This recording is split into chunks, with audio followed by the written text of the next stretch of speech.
¿Qué tal, chicos, chicas, futuros residentes? ¿Cómo estamos? Bueno, ya veo que la pregunta ha costado un poquito de guerra, ¿no? Fenomenal. Más aprendemos, más repasamos.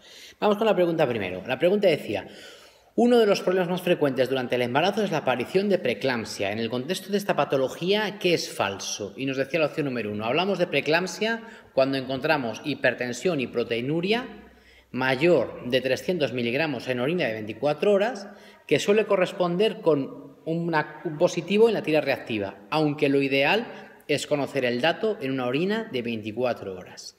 La opción 2 nos decía: sería grave si encontramos alteraciones cerebrales o visuales, como por ejemplo hiperreflexia, conclonus, cefalea severa, escotomas, visión borrosa, amaurosis. La opción 3 nos decía: entre los síntomas clínicos que la definen está la hipertensión, 140-90 separadas, 2 tomas separadas 6 horas, la proteinuria y los edemas, ya que el desarrollo rápido de un edema generalizado es habitualmente anormal. Y la opción número 4 nos decía: la preeclampsia puede presentarse por primera vez en el posparto. Estas pacientes tienen un riesgo aumentado de eclampsia, es decir, cuando tienen convulsiones, de edema de pulmón, de accidentes cerebrovasculares y de tromboembolismo, por lo que deben ser instruidas en la detección de síntomas prodrómicos de eclampsia. Bueno, la verdad es que os he hecho una trampa, os he hecho una pequeña trampa. ¿Para qué? Pues para que aprendáis un poquito, porque es mejor fallar ahora y recordarlo en el EIR. Mirad, la opción falsa es la 3, pero fijaros dónde está la trampa. Daros cuenta de lo que os digo en la opción número 1. Hablamos de preeclampsia cuando encontramos hipertensión y proteinuria. Y en la opción número 3 os digo: entre los signos clínicos que la definen está la hipertensión, la proteinuria y los edemas. ¿No os dais cuenta de que aquí falla algo?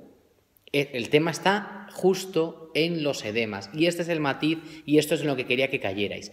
Si tenemos que definir la preeclampsia, no hablamos de edemas, hablamos solo de hipertensión, 140-90, 2 tomas separadas 6 horas de hipertensión, y hablamos de proteinuria. Y ya está. Solo la definimos por esos conceptos.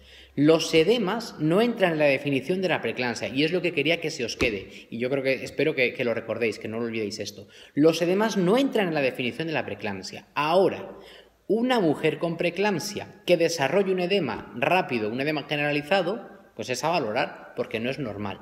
¿Qué pasa? Que dentro del contexto del embarazo es muy frecuente tener edemas. El edema no se incluye en los criterios diagnósticos de los trastornos hipertensivos del embarazo debido a su alta prevalencia durante una gestación normal. Sin embargo, como os digo, un desarrollo rápido de un edema generalizado es habitualmente anormal. Y esa era la trampa, y eso es lo que quería que os quedarais, ¿vale? Por eso la opción número 3, como veis, es falsa.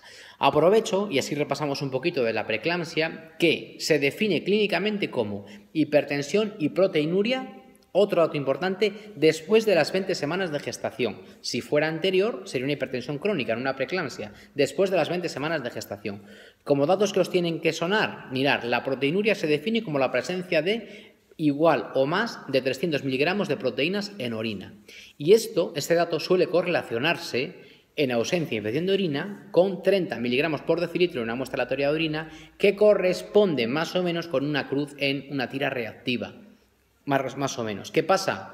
Que obviamente es un dato un poco sui generis, un poco inespecífico, y por eso se recomienda, como os pongo en la opción, determinarlo siempre en orina de 24 horas, pero a veces no hay tiempo para una orina de 24 horas, pues existe esta opción. A partir de un positivo en tira reactiva ya consideramos que hay más de 300 miligramos de proteínas en orina, y por tanto sería criterio para proteinuria junto con hipertensión. Comentaros también que la preeclampsia ocurre más o menos en un 7,5% de todos los embarazos, que es una cifra bastante alta, por eso es una de las patologías más prevalentes.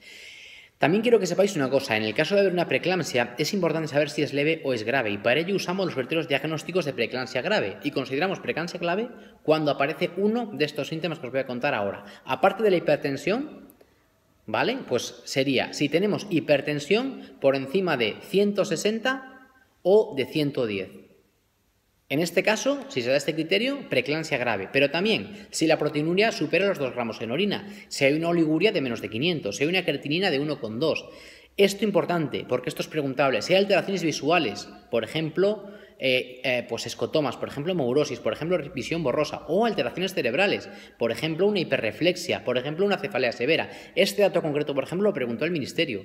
en un NEIR, no recuerdo exactamente cuál, pero la cefalea severa la preguntó como criterio de una preeclampsia grave. Este dato fue preguntable. Por ejemplo, si aparece edema de pulmón, si aparece un epigastrio o hipocondrio, si aparece alteración de las pruebas hepáticas, si aparecen alteraciones hematológicas, como por ejemplo una trombocitopenia, una hemólisis, una ACID o una afectación placentaria, es decir, que el feto muestre signos de CIR. En esos casos hablaríamos de preeclampsia grave. Y ya, con esto yo creo que terminamos.